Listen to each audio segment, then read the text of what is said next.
Hello student. Part 1 में मैंने आपको पढ़ाया था लाइफ प्रोसेसेस के बारे में, जिसमें मैंने आपको कुछ स्टेप्स बताए थे, जैसे कि nutrition, respiration, transportation, excretion, circulation. जिसमें मैंने आपको न्यूट्रिशन के बारे में बताया था। और nutrition mainly divided into 2 parts, autotrophic mode of nutrition and heterotrophic mode of nutrition. जिसमें हम लोगों ने कल autotrophic mode of nutrition complete कर लिया था, जिसमें हम लोगों ने फोटोसिंथेसिस और कीमोसिंथेसिस के बारे में पढ़ा था। तो फोटोसिंथेसिस हम लोगों ने कंप्लीट कर लिया है। आज हम पढ़ेंगे हेटेरोट्रॉपिक मोड ऑफ न्यूट्रिशन, जिसमें हमें डाइजेस्टिव सिस्टम पढ़ना है। हेटेरोट्रॉप्स वो होते हैं जो अदर प्लांट्स और एनिमल पे डिपेंड होते हैं, जो अदर प्लांट और एनिमल से अपना फूड सिंथेसाइज करते हैं। जो खुद से अपना फूड सिंथेसाइज नहीं कर सकते, अदर्स पे डिपेंड होते हैं, वो हेटेरोट्रॉप्स होते हैं। एग्जाम्पल हो गया ह्यूमन बींग्स। तो हम ह्यूमन बींग के डाइजेस्टिव सिस्टम के बारे में स्टडी करेंगे आज। ये एक ह्यूमन बींग का रफली फिगर है। तो ये वाला पार्ट, ये हमारा माउथ है, जिसे हम बकल कैविटी भी बोलते हैं। Buccal cavity. Food enters through our mouth. Food जो है हमारे माउथ से ही हमारी बॉडी में इंटर करता है। जो डाइजेशन है वो माउथ से ही स्टार्ट होता है।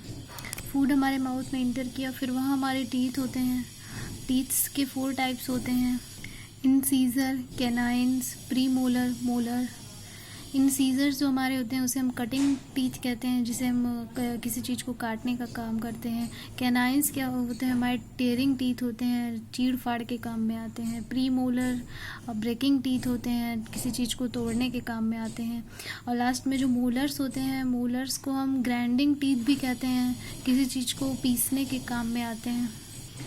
तो ये 4 टाइप्स के टीथ होते हैं हमारे: incisor, canines, premolar, molar, जो कि मैकेनिकल ब्रेकडाउन करते हैं फूड का। Work of teeth mechanical breakdown of food है। हमारे माउथ में सलाइवरी ग्लैंड होती है, जो सलाइवा नाम का जूस सिक्रीट करती है।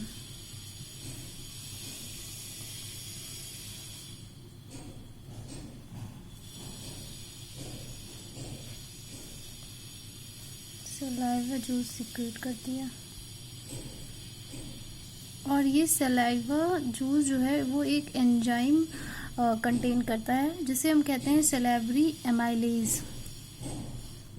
कंटेन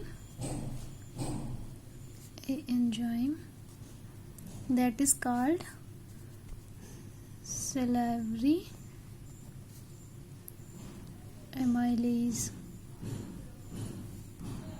और इस सलाइवरी एमाइलेज का क्या काम है? जो हमारे माउथ में सलाइवरी ग्लैंड होती है वो एक जूस सिक्रेट करती है, जिसे हम सलाइवा जूस कहते हैं। और ये सलाइवरी जूस जो है वो एक एंजाइम कंटेन करती है, जिसे हम सलाइवरी एमाइलेज कहते हैं। और अब हम देखेंगे इस सलाइवरी एमाइलेज का क्या वर्क है। ये सलाइवरी एमाइलेज कार्बोहाइड्रेट को कन्वर्ट कर देती है ग्लूकोज में। यानी कार्बोहाइड्रेट का जो वो सिंप्लीफिकेशन होता है वो माउथ में ही हो जाता है। एक बार हम सिंप्लीफिकेशन ऑफ न्यूट्रिएंट्स देख लेते हैं, फिर देखते हैं। डाइजेशन मीन्स क्या होता है? सिंप्लीफिकेशन ऑफ न्यूट्रिएंट्स मीन्स जो भी हम फूड लेते हैं माउथ में, जो हम इंटर करते हैं, जो हम खाते हैं, उन न्यूट्रिएंट्स का सिंप्लीफिकेशन होता है। जैसे हम न्यूट्रिएंट्स में कार्बोहाइड्रेट ले रहे हैं, प्रोटीन ले रहे हैं, फैट ले रहे हैं, तो कार्बोहाइड्रेट सिंप्लीफाई होता है ग्लूकोज में, प्रोटीन सिंप्लीफाई होता है अमीनो एसिड में, और फैट सिंप्लीफाइड होता है फैटी एसिड और ग्लिसरॉल में। तो हमने देखा कार्बोहाइड्रेट जो है सिंप्लीफाई होता है ग्लूकोज में।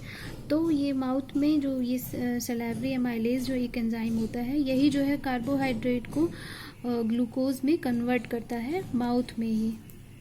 यहाँ पे हमारा ऑइसोफेगस होता है, oesophagus.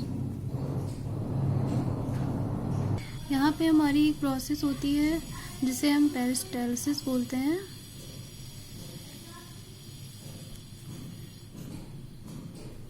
Peristalsis. Food passes through esophagus to stomach by the process of peristalsis. मतलब कि ये जो प्रोसेस है पेरिस्टालसिस, इसी के द्वारा जो है फूड हमारा जब माउथ में आता है, फिर माउथ के बाद ये प्रोसेस होती है, उसके बाद फूड हमारा आइसोफेगस से जो है स्टमक में आता है। ये हमारा स्टमक है,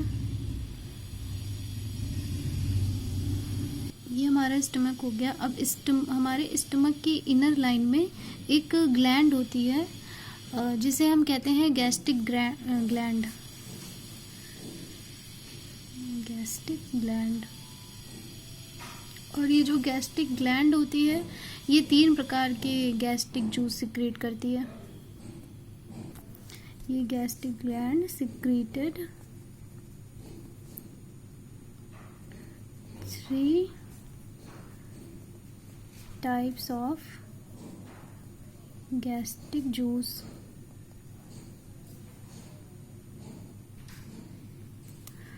First is HCl, second pepsin, and third last is mucus.